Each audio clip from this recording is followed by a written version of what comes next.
Tama bang sabihing walang ginagawa ang mga babae sa bahay habang nasa trabaho ang asawang lalaki? Kung oo ang sagot mo, malamang hindi mo pa talaga naiintindihan kung paano tumatakbo ang isang tahanan. Kapag umaalis ang asawa papasok sa trabaho, hindi humihinto ang oras sa bahay.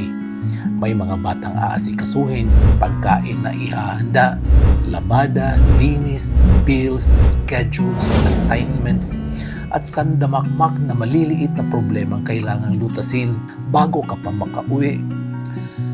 Walang time out, walang coffee break, walang overtime pay. Pero tuloy-tuloy ang trabaho.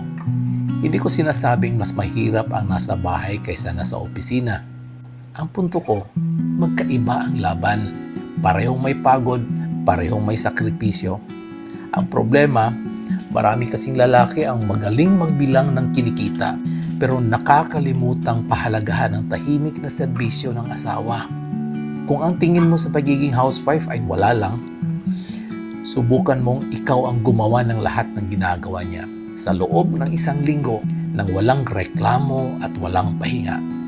Doon mo malalaman na ang tahanan ay hindi kusang nagiging maayos lang.